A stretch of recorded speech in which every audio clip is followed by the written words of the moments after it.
What's up YouTube, Photoshoot here, bringing you another video. This time it's not going to be a deck profile, but a video where I talk about the format in general. I want to show you guys which cards are the best in this format and want to rank them as a top 5. There are of course a couple of cards that impacted the meta differently and very strong, so it's wasn't very easy to rank them, but I try to do the best job possible. This is of course my own opinion, so if any of you have a different opinion about the ranking of the cards or think I forgot something, let me know. Maybe I agree with you, or otherwise we can discuss certain cards which are better, or if any of them are better than the other. Without more talking, let's get to the video. Before we start with the ranking, I first want to talk about honorable mentions, and we start with the staple cards. Those cards had certain effects that fit in almost every deck. You could argue that the Solemns weren't played in some combo-centric decks and like agents, but even some agent players decided to run 2 copies of Solemn Warning, for example. Heavy Storm, you could argue that Heavy Storm was a card that wasn't played in back row heavy decks, but even those back row heavy decks cited the card in. Also, why I don't include them in my top 5 is they didn't really shape the format, because those were cards that didn't impact certain decks that were played, because just put them in almost every deck. You could argue that Heavy Storm influences some deck building, because this card replaced Giant Trunade as mass removal for back row, and instead of Giant Trunade, this card obviously destroys the back row, which meant that players were a lot more careful with this battle traps, but this didn't impact any choice of deck. So I would argue with different staples, the same decks are going to be the best decks, which were plants, agents, TGs, and in Columbus, Dark World, of course, as well. Then for the next honorable mentions, we first got Archlord Christia, Trishula, and Pot of Duality.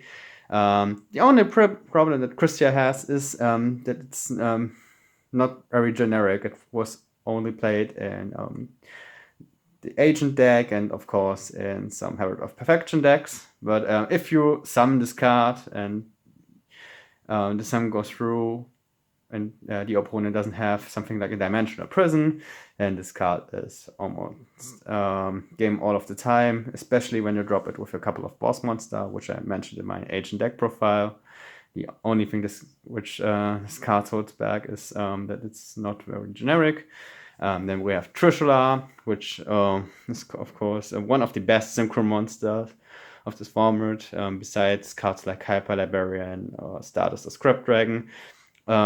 But the thing about Trishula is that when this card hits the field, it's has most of the time way more impact, because banishing 3 cards from your opponent is gonna result in a lot of advantage, obviously. And last we have the Pot of Duality, which was a nice consistency card, not only for control decks, but also for decks like Agent again, or even Light Swans, which just wanted to set up for huge pushes. So Pot of Duality was a great consistency card to make sure the decks weren't too inconsistent and had the opportunity to get their combo pieces. Then let's start with the ranking. The 5th best card for me in this format is one of the most controversial cards, which is Maxx. Oops, I spoiled the next cards.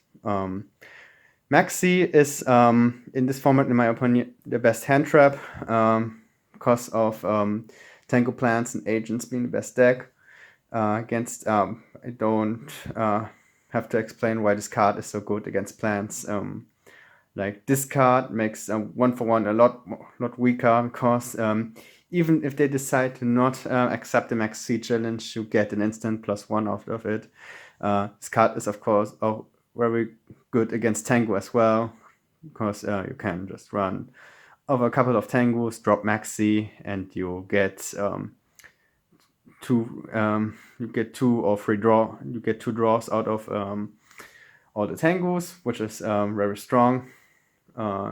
In this format, this card is, by the way, way more healthy than in the current Yu-Gi-Oh! Because you didn't instantly die when you had to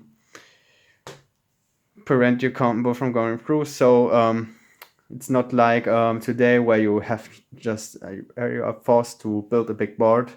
So this card is actually good for the game in this format. In my opinion, currently not so much. This card should stay at 0. But well, I don't really care how the metagame's gonna be in the actual game, because I'm probably never gonna return to it. But that's another story. And in 4th place, we have Reborn Tengu. This card gives one of the best decks his name, which is of course Tengu Plants. But this card wasn't only strong in Tengu Plants, but also in other synchrocentric decks, because getting out a second monster after making synchro play with, for example, Glow of Bulb, is going to result in a second synchro if you can commit to the board. But this card was also played in certain beatdown decks, like TG or Scrap, for example. The Beast Warrior typing is also more useful than people realize. It was, of course, good in 2013 when Fire Fist were released, where you could search Reborn Tengu with Fire Formation Tanky. This card found, of course, its way into the first Fire Fist deck, even though it was a 2. But this card also is very strong with Horn of the Phantom Beast, which is a card that TG, but also Scraps can play. And running over a Rai-Oh with a Reborn Tengu or another beater is pretty good, pretty strong, especially when you draw a card afterwards. So together with Horn of the Phantom Beast, this card is also great in synchro decks, but also in beatdown decks. 3rd card is Blackluster Soldier.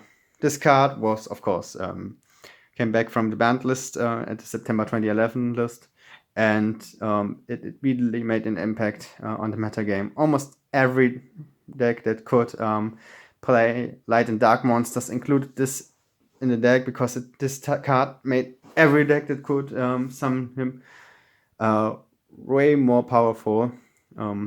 Plants, agents, of course, played the card, and besides stun decks, this was probably included in almost every deck. A little fun fact: the last time this card was limited before this September 2011 list was at Gold format, and almost every Gold player is gonna tell you how busted this card is in Gold format.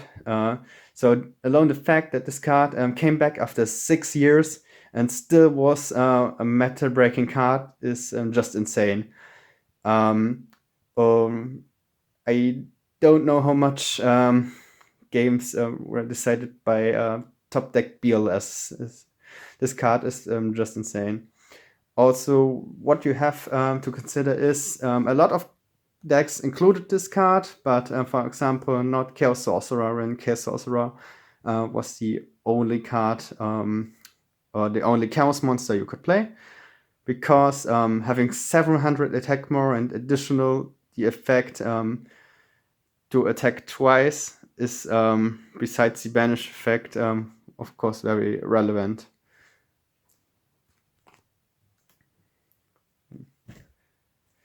Then we got 2nd place, which is Tour Guide from the Underworld.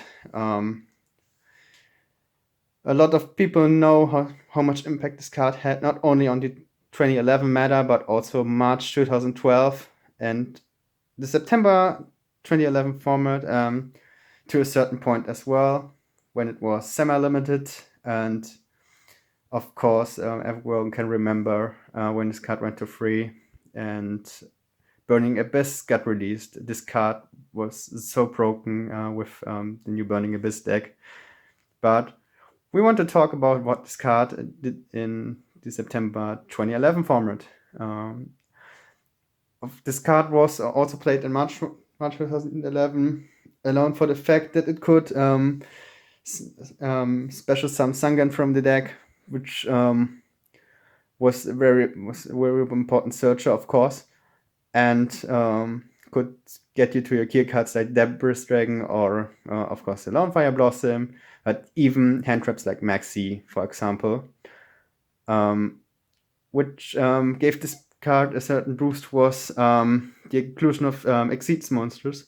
And Giorgio Lando already did a story about the ruling of Exceed monsters at YCS Indianapolis, where you could, of course, summon Tour Guide, special summon Sangan, and then detach with your rank 3 and get the Sangan search.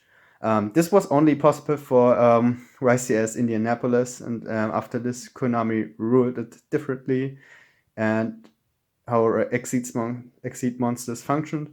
So this card was still very strong even with this ruling. Just getting out Levier or summoning out Sangan first turn and getting a search or putting another body was very strong. This card was, of course, played in most of the relevant decks at the time, and even gave some rogue options some chance in the meta.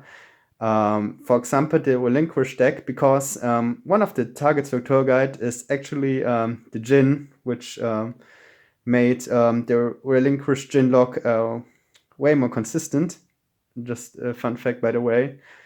I think a lot of people still have some kind of PTSD thanks to Necros format, but as you can see, Tour Guide can be used for a lot of strategies, not only the meta relevant ones.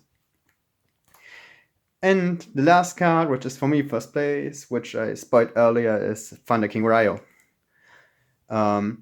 This card was for opening this card first turn is just insane. It's done so many strategies. It's almost every threat every time. I mean, the search effect is pretty strong and can make a lot of hands pretty dead from the start. But also having the option to negate in special sum is also very strong in this format. You have to consider that even if people want to bait out the Rai-Oh, they still have to commit something to the board, like summoning a Tour Guide, making a rank 3 Exceed. I mean, if you are forced to tribute the Rai-Oh for Leviathans, you still got a Tour Guide and possibly the Sangan or the second Tour Guide out of it, and the Leviathan Dragon, of course. So this card was also played in almost every deck. Even the Agent deck, which has a lot of normal sums, can side this card.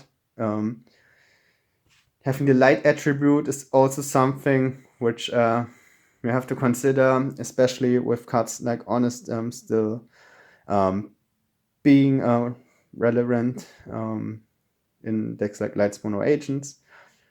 So I think Rai-Oh is just a card which can win your games on your own if you don't have the answers to it. And even if you have answers to it, you still have to waste a lot of resources just to get it off the board. And that's an advantage that you can use quite a lot. Alright, this was my top 5 list of September 2011 cards. Did I forget something? Or should I have included something differently? Because I'm quite certain there are a lot of cards people consider to be the best, or at least in the top 5 of this format. So I want to know different opinions. So we could discuss this in the comments. because this list is my opinion. It's highly subjective, and I would like to know the reasoning behind other rankings, or why people think cartons are stronger in a certain way. So if you guys want to see more of this content, you can subscribe if you want.